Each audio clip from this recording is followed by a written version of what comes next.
Баршаңызға сәлем, каналыма қош келдіңіздер. Бүгін сіздермен бірге өте дәмді қайнатылып жасалатын аджиканы дайындайтын боламын. Бұл өте дәмді, тәбетіңізді ашады және кез келген тағаммен желінеді. Алдымен керек заттарымызды дайындап аламыз. Аджиканы дайындауға бізге осындай қызанақтың етті әрі тәтті түрі қажет болады. Қызанақтарымызды ет тартқыштан өткізуге ыңғайлы болатындай етіп, осылай 3-4 бөлікке бөліп алсаңыздар болады. Және де болгар бұрышы да қажет болады. Болгар бұрышының да қып-қызыл тәтті түрін алсаңыздар болады. Оны да ет тартқыштан тартуға ыңғайлы болу үшін 4-5 бөлікке бөліп аламыз.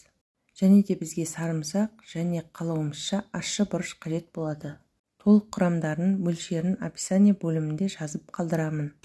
Енді қызанақтарымызды ет тартқыштан өткізіп аламыз.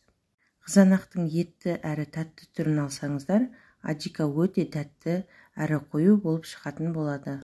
Ет тартқыштан өткен қызанақтарымызды қайнататын ыдысымызға құямыз. Болгар бұрышын да осылай өткізіп алып, ыдысымызға құямыз. Болгар бұрышын да өткізіп жатқан кезде қызыл ащы бұрышты да қосып жібердім. Қызыл ащы бұрышты саларда байқас болыңыздар. Тым ащы болып кетуі мүмкін. Егер балаларымыз жей алмай қалады десеңіздер, 1-2 данасын ғана қоссаңыздар болады. Келесі кезекте сарымсағымызды өткізіп, оны да қайнататын ыдысымызға саламыз. Осылайша барлығын ыдысымызға құйып, газге қойдым.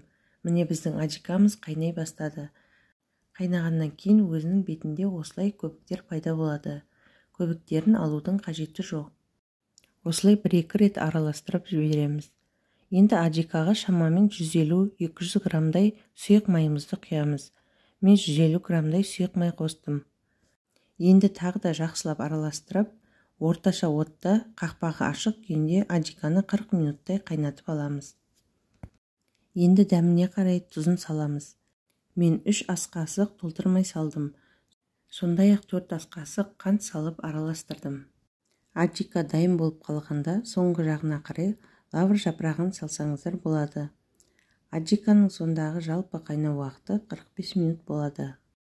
Банкаларымызды жуып, тазалап, мантываркаға 7-8 минутқа булауға қоямыз. Және қақпақтарын бөлек 4-5 минут қайнатып аламыз. Стерилденген банкаларымызға дайын болған аджикамызды құйып шығамыз. Біздің аджикамыз қатты қою да, қатты сұйық та болған жоқ. Орташа көлемде болды.